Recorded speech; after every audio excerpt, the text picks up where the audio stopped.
ሰላም ሰላም ጤና ይስጥልን ውድ የጋት ሚዲያ ቤተሰቦች እንደያላችሁበት ሀገር ሰዓት አቆጣጠር እንደምን አላችሁ እንደምን ቆያችሁ? ታህሳስ 30 2018 የጋት ዕለታዊ አጫጭር መረጃዎችን ከዚህ እንደሚከተለው ወደ እናንተ አደርሳለሁ። ላይክ አድርጉ፣ ሸር አድርጉ፣ ሀሳብ አስተያየታችሁን አካፍሉ። በጠዋት በውሎ ፕሮግራም ለተፈጠረው ያው ኦብቪየስሊ የብርሃን ችግር አለበት፣ ግን በዛም ደግሞ እንኳን ዘንቦብሽ እንዲሉ ለተፈጠረው ችግር ፕሊዝ በጣም ታላቅ ይቅርታ ጠይቃለሁኝ። የሆነ ደብዘዝ ይላል የሆነ ብርሃን ስለነበረው ሶሪ። ሁለት ወሳኝ ጉዳዮችን ብቻ ወደ እናንተ አደርሳለሁ። የመጀመሪያው እንግዲህ በዛሬው ዕለት ለሁለት ቀናት የኦፊሴላዊ ይፋዊ የስራ ጉብኝት የቻይና የውጭ ጉዳይ ሚኒስትር ዋንግ ይ ወደ ኢትዮጵያ መጥተዋል።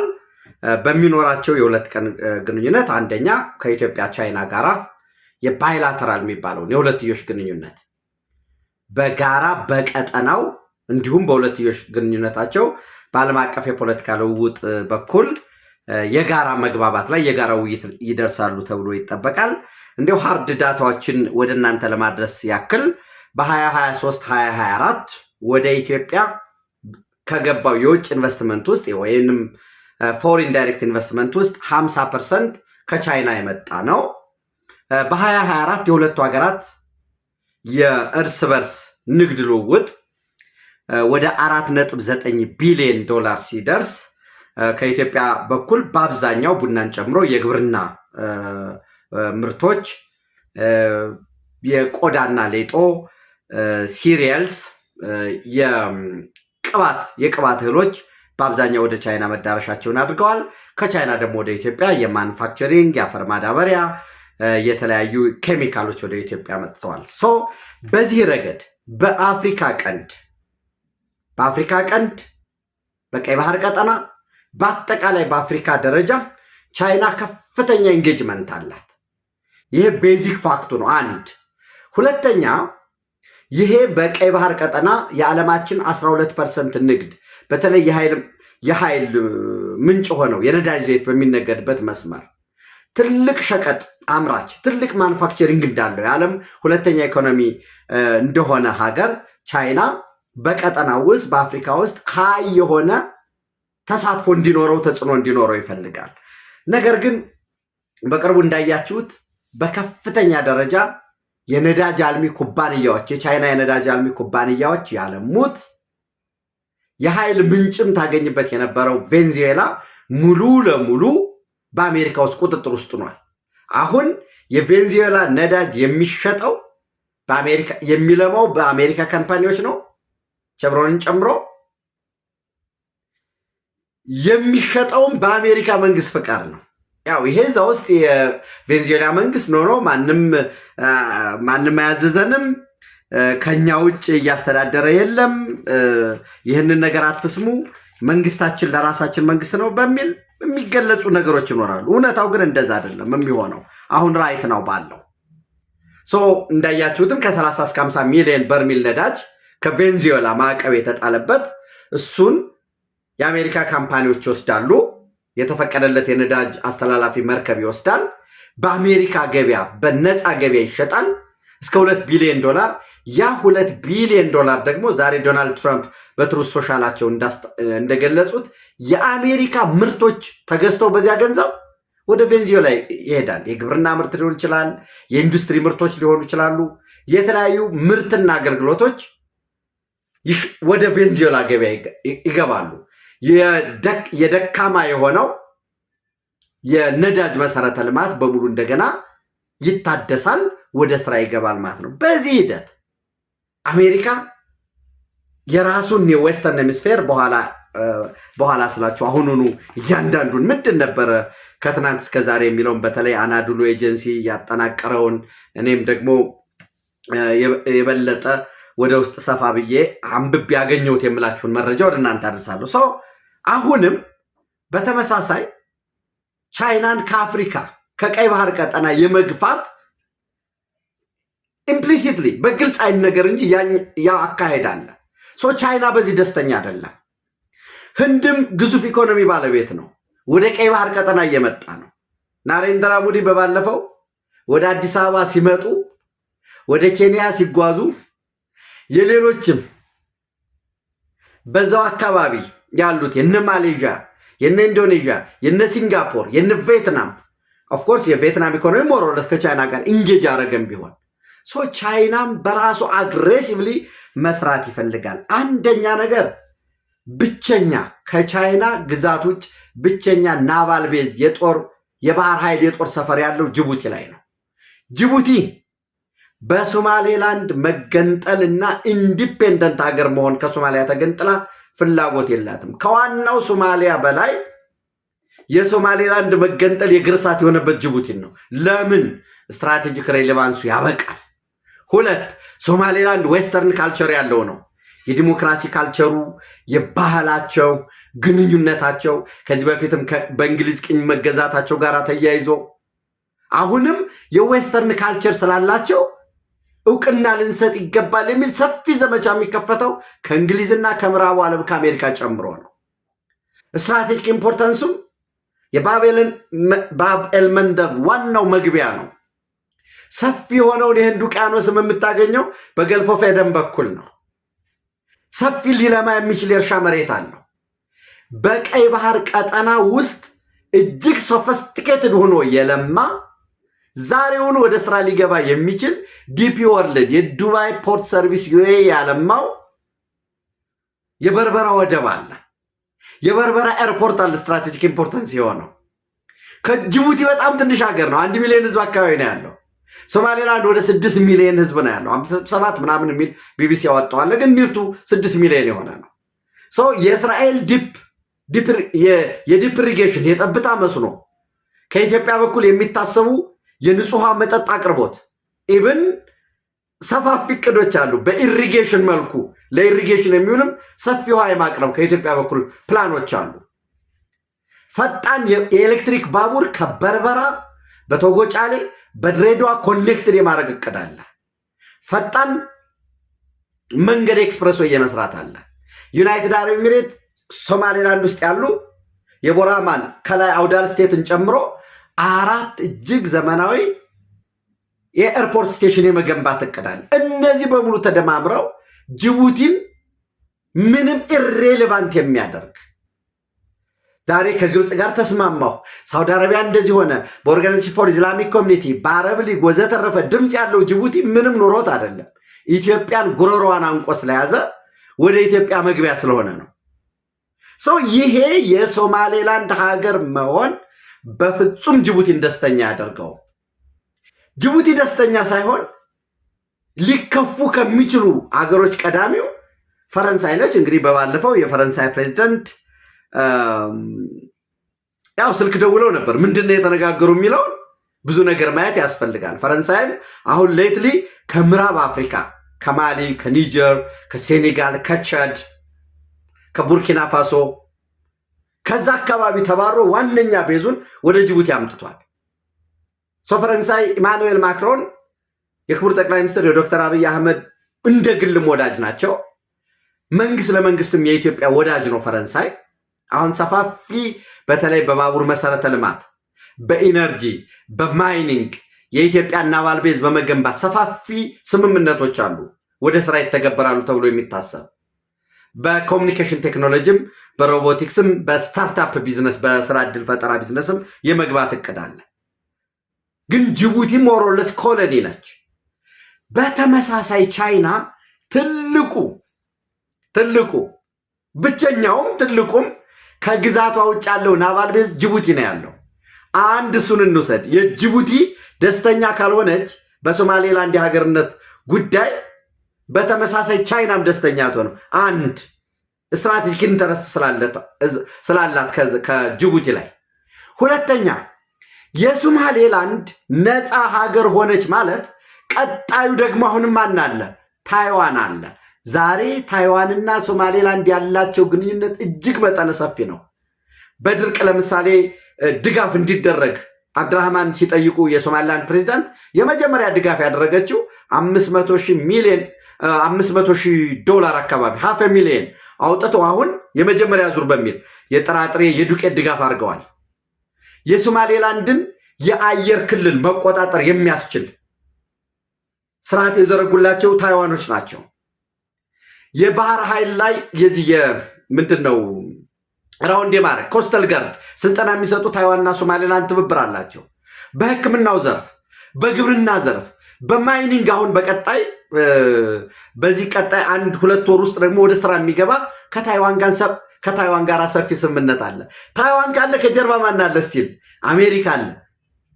ታይዋን አሁን ደግሞ ሌትሪ ደግሞ እውቅና ማን ሰጥቷል? እስራኤል አለ። ዲሰምበር 26 የሰጠው ትናንት እንግዲህ በስፋት የተከታተላችሁት ነው። ጌዲዮን ሳር በተመሳሳይ ሀርጌሳ ነው የነበረው። በርበራን ሂዶ ጎብኝቷል። ሀርጌሳ ሶማሊላንድ ዋና ከተማ ነበረ። ከሶማሊያ በኩል የወጣ መግለጫ አለ። ማለት ወረራ ነው ሳናውቅ ጥሰት ተፈጽሞብናል የሚል ሮመሮች ናቸው። ቬሪፋይድ መደረግ አለባቸው በተለያየ መረጃ እንጂ ስቲል የሆኑ F-16 F-35 የጦር ጀቶች በርበራ ውስጥ ስቴሽን ሆነዋል የሚል ጉዳይ አለ። አዳዲስ ሀገራት እየተዋለዱ ነው። በዚህ የደቡብ የመን ጉዳይ አለ። በውሎ ፕሮግራም የቪዲዮ ጥራቱ እንደተጠበቀ ሆኖ የደቡብ ትራንስ ሽግግር ካውንስሉ መሪ አይዳሩስ አልዙባይዲ ያው እንግዲህ ጠፍተዋል። ከሳውዲ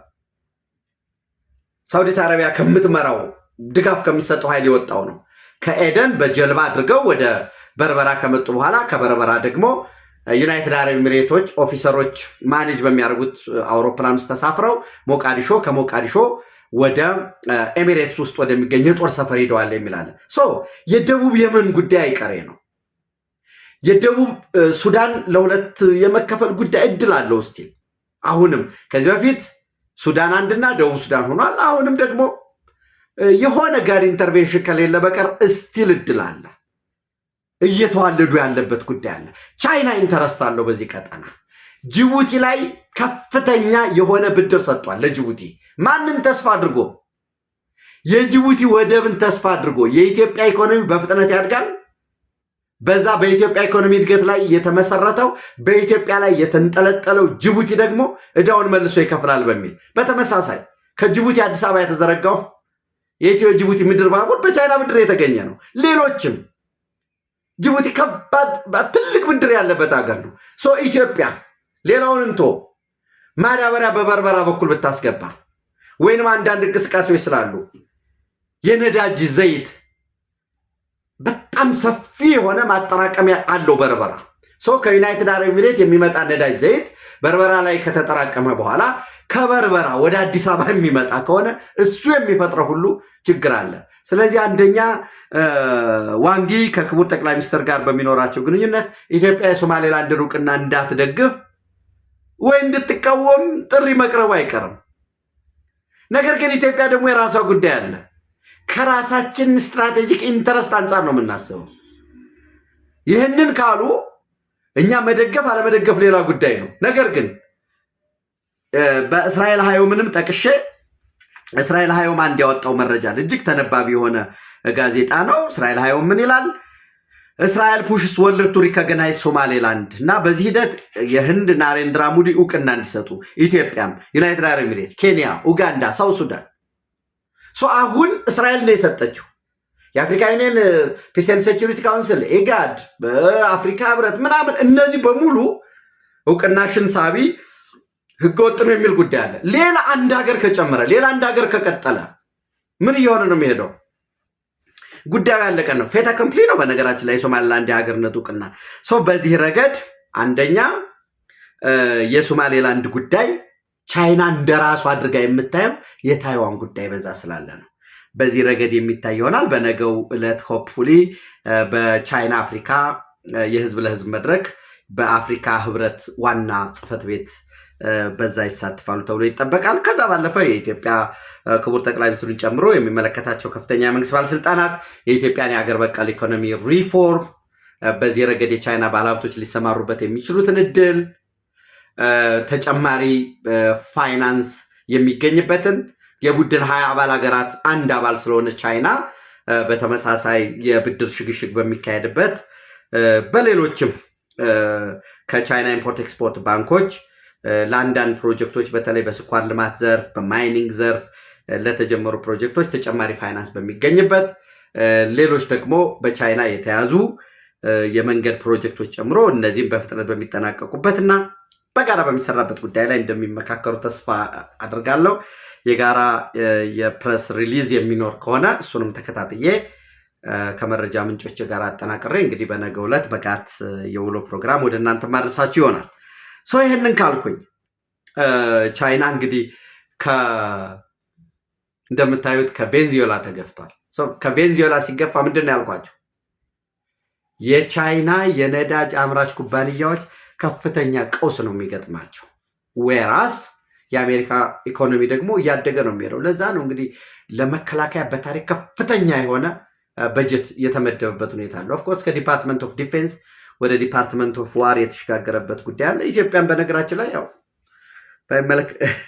ኢትዮጵያ መከላከያም ወደ ጦር ሰራዊት በተለይኛ ባለንበት ቀጠና ዲፌንስ ማድረግ ብቻም ሳይሆን ወደ ዋርም ስትራቴጂ መግባት ይኖርብናል። ሆፕፉሊ እሱ መታየት መቻል አለበት። ከዌስተርን ሄሚስፌር እየተሰናበተ ነው ያለው። ቀጣይ ኢራን ነው እንግዲህ የሚጠበቀው። ኢራን ላይ በጣም ከፍተኛ የሆነ ኢንጌጅመንት አለው ቻይና። በተለይ የሴኪሪቲ በመስጠት የኢራንን ነዳጅ በተለያየ መንገድ በመግዛት ማዕቀብ ቢጣልበትም እነዚህ አሉ። ኢራን ላይም በተመሳሳይ አሜሪካ እስራኤል ኢንጌጅ የሚያደርግ ከሆነና ያንን ቴክኦቨር የሚያደርጉት ከሆነ ስቲል በፍጥነት በተለይ በኢነርጂ ዲፔንደንት ሀይ ከፍተኛ የሆነ ኢነርጂ ለሚጠይቀው የቻይና ኢኮኖሚ ሌላ አንድ መሰናክል ነው የሚሆነው። ቬንዙዌላ ላይ ነዳጅ ብቻ አይደለም የነበረው፣ እርዝ የሚባሉ የከበሩ ማዕድናትንም እሱን ያጣበት ሁኔታ አለ። ከዚህ ጅቡቲም ስትራቴጂክ ሬሌቫንሱ ያን ያህል ከሆነ የሶማሊላንድ ሀገር የምታገኝ ከሆነ ደፍነትሊ አሜሪካ ወደ በርበራ መሄዱ አይቀርም። አሜሪካም እውቅና የምትሰጥበት ቀን ሩቅ ነው ብዬ አላስብም ማለት ነው። ሌላው በውሎ ፕሮግራም ጠዋት እንደነገርኳችሁ ጉስታቮ ፔትሮ ወደ ዶናልድ ትራምፕ ደውለው ልዩነት ባላቸው ጉዳዮች በተለይ በድራግ ላይ ማስተላለፊያ ሆነሃል፣ ሌላው ከቻይና እና ከሌሎች ጋር ትሰራለህ ነው። ሌላ ምንም ነገር የለውም። በዌስተርን ሄሚስፌር በምዕራብ ንፍቀ ክበብ ከአሜሪካ ብሔራዊ ጥቅምና ህልውና ተቃራኒ ናቸው ተብሎ የሚታስቡ ወይም የአሜሪካ ተገዳዳሪ የሆኑት ማንም እንዲመጣ አይፈለግም። ከመጡም አሜሪካ መፍቀድ አለባት የሚል ጉዳይ አለ። በዚህ ላይ ሰፊ ውይይት እንደሚደረግ ይጠበቃል። የማርኮ ሩቢዮ የአሜሪካ ውጭ ጉዳይ ሚኒስትር እና የኮሎምቢያ አቻቸው በዋይት ሃውስ በነጩ ቤተመንግስት እንደሚገናኙ ነው መረጃዎች እየወጡ ያለው። በዚህ ሂደት ወደ ምን ስምምነት ይደርሳሉ ሌላ ጉዳይ ነው። ኢራን ላይ ስቲል በጣም በከፍተኛ ደረጃ የህዝብ ተቃውሞ እየተቀጣጠለ የቀጠለበት ሁኔታ ነው ያለው። ዛሬ 12ኛ ቀኑን ይዟል። የሟቾች ቁጥር እየጨመረ ነው። የታሰሩትም ወደ ቁጥራቸው ወደ 1500 አካባቢ እየደረሰ ነው። እንግዲህ የሆነ ነገር ይጠበቃል። ምንድን ነው የሚጠበቀው? ኢራን ፕሪምፕቲቭ ስትራይክ ወደ እስራኤል ነው የምትፈጽመው ወይንስ የአሜሪካ የጦር ሰፈሮች ወዳሉ ዋይኖት ወደ ጅቡቲስ? ከዚህ በፊት ወደ ኳታር ለምሳሌ ኳታር ላይ ጥቃት ፈጽመዋል። አሁን ወደ ጅቡቲ ቢያደርጉት? ከዚህ በፊት ክቡር ጠቅላይ ሚኒስትሩ እንዳሉት እኛ በማይመለከተን ጉዳይ በሀያላን ቁርቁስ እኛ ልጆቻችን አይናችን እያየ መድኃኒት አጥተው ይሞታሉ። ነዳጅ ሊቆም ይችላል። የባህር በር የሚያስፈልገን በማይመለከተን ጉዳይ ልጆቻችን እንዳይሞቱ አገራችን እጃችን ላይ እንዳይፈርስ ነው በሚል ያስቀምጡታል። ኢራን ምናልባት ጅቡቲ ላይ ስትራይክ ያደርግ እንደሆነስ? ከዛ ባለፈ በርበራ ላይ ሚሊተሪ ቤዞች አሉ። ኢሊትም ቢኖር አስቀድሜ እንዳልኳችሁ ቬሪፋይድ መደረግ አለበት። F-16 F-35 የጦር ጀቶች አሉ የእስራኤል የሚል መረጃዎች ይወጣሉ። ለምሳሌ ጌዲዮን ሳር ወደ ሶማሌላንድ የአየር ክልል በገቡበት ወቅት F-16 እና F-35 ተነስቶ አጅቧቸዋል የሚል አለ። አሁን ጌዲዮን ሳር ወደ ሶማሌላንድ ሲመጡ ሶሪያ ላይ የቱርክ ራዳር ሲስተም አለ። ምን ያህል ኢፌክቲቭ ነው? የሚነሱ ጀቶችን መምታት ይችላሉ፣ ሌላ ጉዳይ ነው። ከዚህ በፊት የእስራኤል አየር ኃይል ጥቃት ሲፈጽም በሶሪያ ላይ አቋርጦ በኢራቅ ገብቶ ነው ኢራንን ሲደበድብ የነበረው።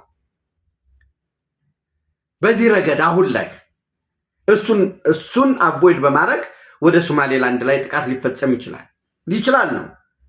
በማይመለከተን ጉዳይ በተመሳሳይ ወደ ጅቡቲ ጥቃት ቢፈጸም እኛ ልንጎዳ እንችላለን የሚል ጉዳዮች አሉ። እሱን እንግዲህ አብረን የምናየው ነው የሚሆነው። ዞሮ ዞሮ ከዚህ በፊት እንዳልኳችሁ ዌስተርን ሄሚስፌር የምዕራብ ንፍቀ ክበብ የሚባለው የአሜሪካ የህልውና ምንጭ ነው። በዚህ ቀጠና ከእኔ የሚገዳደሩ እኔን የሚቀናቀኑ ኃይሎችን የሚጋብዝ ሁሉ የአሜሪካ ጠላት ነው የሚል ፍረጃዎች አሉ። ዶክትሪን ነው ይሄ። ነገር ግን ለምን ቻይናን አስመጣህ የሚባል ቀጥታ ፌስ ቱ ፌስ መነጋገር አይኖርም። ናርኮቲክ ቴሮሪስት ነህ ልትባል ትችላለህ። ሽብርተኞችን አስገብታል ሊባል ይችላል። የጦር መሳሪያ ወደ ሀገር ውስጥ አስገብታ የተለያየ ስያሜ ይመጣል። ዞሮ ዞሮ የጄምስ ሞንሮe ወይንም ይሄ ሞንሮe ዶክትሪን የሚባለው በ1823 የነበረው ሌላ አይደለም። በዌስተርን ሄሚስፌር የአሜሪካ የበላይነት ሊረጋገጥ ይገባል ነው። ሁለተኛው የሞንሮe ዶክትሪን ኤክስቴንሽን የሆነው ሩዝቬልት ኮሮላሪ የሚባለው ነው። እሱም በዌስተርን ሄሚስፌር የአሜሪካን የበላይነት የሚቀናቀኑ ሀገራት፣ ቡድኖች፣ መንግስታት እንዳይፈጠሩ ቢግ ስቲክ ሊኖረን ይገባል። ትልቅ የሆነ ዱላ። ያ ዱላ በጦር መሳሪያ የሚገለጽ ሊሆን ይችላል። በማዕቀብ ማንበርከክ ሊሆን ይችላል። የኢኮኖሚክ ሳንክሽን ሊሆን ይችላል። የሲአይኤ የሆነ ከበርት የሆነ ኮፕቴት ሊሆን ይችላል። የሳይኮሎጂካል ዋርፌር በሚዲያ በምን መዝመትና እርስ በርስ መንግስትና ህዝብን ማለያየት ሊሆን ይችላል። ዳይሬክት ሚሊታሪ ኢንቬዥን ሊሆን ይችላል። በቀጥታ ወረራ ሊሆን ይችላል። ወይንም ተፋላሚ ኃይሎችን በመፈልፈል አንዱን በመደገፍ እርስ በርስ እንዲዋጉ የማድረግና የማዳከም ሊሆን ይችላል። አሁን ደግሞ እንግዲህ ዶናልድ ትራምፕ ምን እንበለው፣ ትራምፕ ኤክስቴንሽን ትራምፕ ኮሎራሪ ልንለው እንችላለን ማለት ነው። የ1823 ጄምስ ሞንሮe ነው። ሞንሮe ዶክትሪን የሩዝቬልት ኮሎራሪ 1904 ነው። አሁን በ2026 ደግሞ ትራምፕ ኤክስቴንሽን ወይም ነው። ግሪንላንድ የዌስተርን ሄሚስፌር አንድ አካል ነው። እዛ ውስጥ ነው የሚገባው። እኛ መቆጣጠር አለብን የሚል ነው። ሁለተኛው አርክቲክ በዓለም ሙቀት መስፋፋት ምክንያት በአካባቢው የነበረው የበረዶ ግግር እየቀለጠ ስለሆነ ይሄ የበረዶ ግግር መቅለጡ ወደፊት መቼ ነው? የዛሬ 50 ዓመት ነው? የዛሬ 100 ዓመት ነው? ሌላ ጉዳይ ነው። ወደፊት ወሳኝ የሆነ የንግድ መርከቦች መተላለፊያ ይሆናል ነው። ዛሬ ስዊዝ ካናልን፣ የቀይ ባህር ቀጠናን፣ ይህን ስዊዝ ካናልን ምናምን ኢሬሌቫንት ሊያደርግ የሚችል አውሮፓን፣ አሜሪካን ከአውሮፓና ኢብን የአውሮፓ አካል ስለሆነ የተወሰነው ሩሲያን የሚያገናኝ በአጭር አቋራጭ ይገኛል። ሰዎች ለሀገር ነው የሚያዝ የዛሬ 500 ዓመት ለሚሆነውም ዛሬ ይሰራል። እንዲሁ ዛሬ ገብስ ነገ ይደርሳል ብሎ ዛሬ እንዴት አድር የሚባል ስለ ዛሬ ስልጣንና ጥቅምን፣ ስልጣንን ወንበርና ሀሳብ የሚገናኙ አይደሉም። ክቡር ጠቅላይ ሚኒስትሩ አዲስ አበባ ዩኒቨርሲቲ በነበረ ምን ብለዋል? ሀገራዊ ምንድነው ብሔራዊ ምክክር ጥሩ ነው ይላሉ። ማንም ሰው አይንቅም። እሱን ግን እኛ ስልጣን ስንይዝ ነው የምናደርገው የሚል ልክ መልካም ነገርን ከወንበር ጋር ማያያዝ አለ። መልካም ነገር የምትሰራው ወንበሩ ላይ ስለተቀመጥክ አይደለም። ተፎካካሪ ፓርቲም ሆነ ይሄን መስራት አለብን ምንም እንዲሁ ኦርዲነሪ ዜጋ ሆነ ስለ ሀገር መልካም መመኘት ያስፈልጋል። በዚህ ረገድ በዌስተርን ሄሚስፌር አሜሪካ ጥቅሟን ለማስጠበቅ ጣልቃ የገባችባቸውን ስናይ በታሪክ ሆንዱራስ የሚባለው እንግዲህ የደቡብ አሜሪካ አንድ አካል ነው። በ1900 በተለያየ ጊዜ መልቲፕል የሆነ ኢንተርቬንሽን አድርጋለች። በዛ በሆንዱራስ ሰፋፊ አሜሪካ እርሻዎች ስለነበሩ እነሱን ለመጠበቅ የዳይሬክት ሚሊተሪ ኮንፍሮንቴሽንን ጨምሮ የተለያዩ ስራዎች የተሰሩበት ሁኔታ አለ። ኒካራጓ ከ1912 እስከ 1933 አሜሪካ በቀጥታ ጦር አሰማርታ ወታደር አሰማርታ በቁጥጥር ውስጥ ያዋለችበት ሁኔታ ነው ያለው። ኦልሞስት ለ21 ዓመት ማለት ነው ኒካራጓን የተቆጣጠረበት ሁኔታ አለ። ሃይቲ ዛሬም በነገራችን ላይ በአሜሪካ ቁጥጥር ውስጥ ነው ያለው። እንደምታዩት የአሜሪካ ፖሊስ ብለሲንግ ተደርጎ ኬንያ ኔቶ የአሜሪካ ፖሊስ አልኳቸው የኬንያ ፖሊስ ኬንያ ኔቶ አላይ ነሽ በሚል የተወሰኑ ሄሊኮፕተሮች ድጋፍ፣ የእርዳታ ድጋፍ፣ በሕክምና ምናምን የሚደረግ በዲፕሎማሲ ድጋፍ ተደርጎላት ዛሬ የኬንያ ፖሊስ ነው ሃይቲ እየተፋለመ ያለው። ሃይቲ ላይ ግን እነዚያን ጋንግስተር ቡድን የፈጠረው ጠንካራ የሚባል መንግስትና ህዝብ የነበረውን በትንትኑን ያወጣው አሜሪካ ነው። ሃይቲ ከ1915 ከ1934 ኦኩፔሽን ሙሉ ለሙሉ በአሜሪካ ጦር ሰራዊት ቁጥጥር ውስጥ የነበረ ሀገር ነው። ከዛ በፊትም በፍሬንች የነበረ አለ። ያው ጀስት እሱን ለታሪክ እንውሰደው። በ1994 ደግሞ አሁንም አሜሪካ ከ1915 ከ1934 ላይ ኮሎኒያሊዝም ተቆጣጥሮት የነበረውን ከወጣ በኋላም እርስ በርስ በቃ ማፊያዎች ናቸው። ከመስመሩ ማዶ እና ከመስመሩ ወዲህ ማዶ መንግስት የሚባል አለ ለይስሙላ። ግን ከነዚያ ከማፊያዎች አንዱ የተሻለው ነው መንግስት የሚሆነው። በ1994 ደግሞ በቀጥታ በወታደር የገባችበት ለቃ ስትወጣም አሁንም ያቀጥሎ ለማረጋጋት ጥረት የሚደረግበት ግን መቼም ቢሆን ሊረጋጋ የማይችልበት ሁኔታ ነው ያለው። ጓቴማላ በ1954 የፕሬዚደንት ጃኮብ አርቤንዝ ጉዝማንን መንግስት ሲአይኤ በደገፈው መፈንቅለ መንግስት ያስወገዱበት ስቲል ጓቴማላም አሁን በዛ ምክንያት ያ ኖስታልጂያ ስላለ ያ ፍርሃት ስላለ ከአሜሪካ ፍላጎት መውጣት አይፈልጉም። ኩባ አሁንም በነገራችን ላይ ዶናልድ ትራምፕም እንዳለው ኩባ በፕላንድ ኢኮኖሚ ሆነ በሶሻሊዝም በኮሚኒዝም እሳቤ ነው ያለው። ኩባን በሁለት መንገድ ነው ያፈራረሱት አሜሪካኖች። አንደኛ በ90 ኪሎ ሜትር ርቀት ላይ ያለ ነው፣ ከአሜሪካ ቅርብ ነው። በመርከብም በጀልባም የሚመጡትን ስደተኞች ሲመጡ ይቀበሏቸዋል። ማርኮ ሩቢዮ እኮ የኩባ ስደተኞች ልጅ ነው። አንድ እንውሰድ። ነገር ግን ኩባ ላይ ያለው አምባገነናዊ መንግስት መወገድ አለበት፣ ልክ መግባት አለበት ሲል ለኩባ መልካም ከማሰብ ነው። እኔ እንደዛ ነው የምንረዳው። ዝሮ ዝሮ ምን አደረጉ? ከጦር ሰራዊቱም ከየትም ከኩባ ኮብልሎ ሲሄድ ይቀበላሉ፣ ድጋፍ ያደርጉላቸዋል። ያንን ማድረግ ብቻም አይደለም። በ1961 ከኩባ ወታደራዊ የመጡትንም ሲቪሎችን አሰልጥነው ሲያሰልጥኖ ቤይ ኦፍ ፒግስ የሚባል ወረራ ፈጽመው እንግዲህ በወቅቱ የነበረውን ፊደል ካስትሮን ለመጣል ጥረት ተደርጎ ነበር፣ አልተሳካም። ሌላው ብራዚል በ1964 ማለት ነው የብራዚል ፕሬዚዳንት ጃኦ ጓትን በወታደራዊ መፈንቅለ መንግስት ያስወገዱበት፣ በዚህ ሂደት ሲአይኤ በቀጥታ የተሳተፈበት ሁኔታ አለ። በ1965 ዶሚኒካን ሪፐብሊክን ሙሉ ለሙሉ የአሜሪካ ጦር ገብቶ የተቆጣጠረበት እንደ ምክንያትም በዛ በዌስተርን ሄሚስፌር በደቡብ አሜሪካ የኮሚኒስት ፓርቲ ስልጣን እንዲይዝ አንፈቅድም በሚል የገቡበት ነው። በቦሊቪያ ከ1964 እስከ 1971 ድረስ መፈንቅለ መንግስቶች ሲካሄዱ በዛ መፈንቅለ መንግስት ጀርባ ሲአይኤ አቀናባሪ ነበረ። ቺሊ የአውጉስቶ ፒኖቼን መቼም የምታውቁት ነው። ቺሊ ደግሞ የአሜሪካ ስኩል ኦፍ ኢኮኖሚክስ መሞከሪያ ማዕከል ሆኖ የኖረ ሀገር ነው። በ1973 11 ሴፕቴምበር 1973 ላይ ጀነራል አውጉስቶ ፒኖቼ ሲአይኤ እየደገፈው በሲቪል ይመራ የነበረውን የቺሊን መንግስት ያፈራረሰበት፣ በዛ መሰረት ደግሞ ፕራይቬታይዜሽን ታውጆ የቺሊ ኢኮኖሚ አፈር የበላበት ዘመን ነው። ብዙ ስለ ዲቨሎፕመንታል ስቴት የምታነቧቸው መጽሐፎች ቺሊን ይጠቅሳሉ።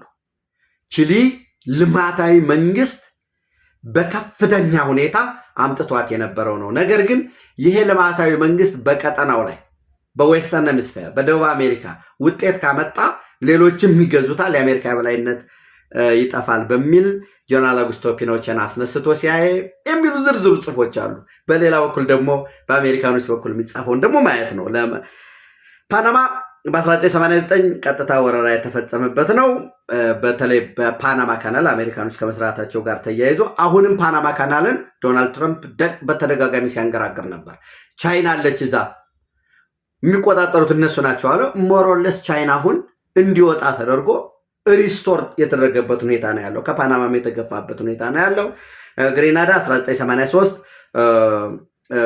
ኢንተርቬንሽን የተፈጸመበት የአሜሪካ መከላከያ ኃይል ወታደራዊ ሚሊተሪ ገቨርንመንቱን አስወገድኩበት ያለው ነው። ሌላው እንግዲህ ቬንዙዌላ ነው። ከዛሬ 8 አይደል ከ5 ቀን በፊት ጃንዋሪ 3 26 ከፍተኛ የሆነ ጥቃት በመፈጸም ፕሬዚዳንቱ በውድቅት ሌሊት ከነ ባለቤታቸው የተወሰዱበት በዲፓርትመንት ኦፍ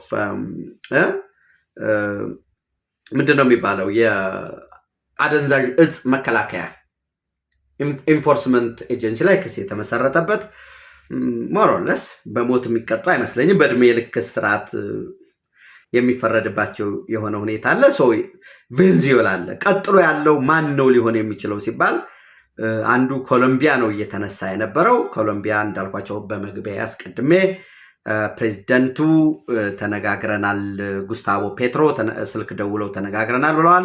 ምንድነው የተነጋገሩት? በምን አግባብ ነው የሚፈታ የሚለው ሌላ ጉዳይ ነው። ኩባ ሞር ኦር ለስ ኢንጌጅ አድርጎ የኖረው ከቬንዙዌላ በሚገኝ ድጋፍ ነው። ሴኪሪቲ አፓራቱስ በሙሉ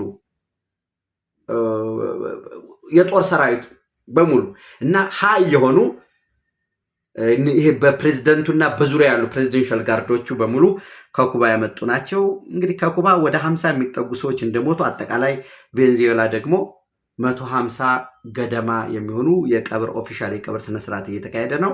ኩባ በወንድም ሀገር ሂደው ጥበቃ ወንድማዊ ጓዳዊ ጥበቃ ሲያደርጉ ለተሰዉ በሚል የ2 ቀን የሐዘናው አዋጅ በማወጅ የ35 ዜጎችን ቀብር ፈጽማለች። ኩባ ግን የቬንዙዌላ ድጋፍ ከሌለው በራሱ ይወድቃል የሚል ጉዳይ አለ። ሌሎች ደግሞ ተጨማሪ ኢንተርቬንሽን ስለሚኖር ኩባ ሞሮለስ የሚያልቅለት ነው። የሜክሲኮ ጉዳይስ ምንድን ነው የሚመስለው? በታሪፍም በምንም ጭቅጭቆች አሉ። እሱ እንዴት ነው የሚፈታው? ሌላው ደግሞ ወሳኙ ነገር ደግሞ የግሪንላንድ ጉዳይ አለ። ግሪንላንድን አሜሪካ የምትወር ከሆነ ኔቶ የሚባለው ያበቃል የሚል ጉዳይ አለ። ስለዚህ መላያጡም አውሮፓውያን አሜሪካውያን መላያጡም ህዝበ ውሳኔ ተካሄደ በሚል የሆነ ነገር ሰበብ አድርገው ኔቶንም ለማቆየት፣ ምክንያቱም ኔቶ ፈረሰ ማለት ሩሲያ ሙሉ ሊጠቀልለው ይችላል ቀጠናው። ስለዚህ ይችላል ያልኩኝ። ስለዚህ ወይንም የግሪንላንድን በአጠቃላይ የሚሊተሪ ቤዝ በሙሉ ለአሜሪካ ግሪንላንድ እንዲሰጥ ኦፍኮርስ አላቸው እዛ እኮ ሚሊተሪ ቤዝ። እነሱ ደግሞ ሙሉን ነው የፈለጉት። እርዝ ሚነራልስም አለው፣ የከበረ ማዕድን አለው። እነዚህም በሙሉ የምናይበት ሁኔታ አለ። በዚህ ኃይል ላይ ከጀርባ ከጊዜያዊ ስልጣን ከጥቅም ከመንግስትነት ባለፈ የመጪውን ትውልድ የቀጣዩን ዘመን የኃይል አስተላለፍ የሚተነብዩ ጉዳዮች አሉ። እንዳልኳችሁ ቻይና ከዚህ ከመካከለኛው ምስራቅ እንዳይገፋ በኢራን በኩል ከአፍሪካ ቀንድ በተለይ ከዚህ ቀጠና ከምስራቅ አፍሪካ ኢትዮጵያ ጋራ ያለው ግንኙነት ጠንካራ በመሆኑ ኢትዮጵያ ውስጥ ገብተው ነው በኋላ ወደ አፍሪካ እየሰፉ ሄዱበት። ኢትዮጵያ ደግሞ የቀይ ባህር የሞት የሽረት ጉዳይ ነው የሚል አለው። የኢትዮጵያ አቋም ቁርባን አይደለም። ኢትዮጵያ የቀይ ባህር ጉዳይ እፈልጋለሁ ነው። ይሄ የህልውና ጉዳይ ነው። ነገር ግን ሶማሌላንድ ሀገር ይሁን አይሁን፣ የሶማሊያ ግዛት አንድነት ይጠበቅ አይጠበቅ፣ የትኛው ሶማሊያ የትኛው ሶማሊላንድ፣ እሱ ሌላ ጉዳይ ነው። በጋራ ጉዳይ ላይ የሚመክሩ ይሆናል። ተጨማሪ መረጃዎች እንዳልኳችሁ ወደ እናንተ ማድረሳችሁ ይሆናል። ኢትዮጵያ በክብር ለዘላለም ትኖር። ታንኪዩ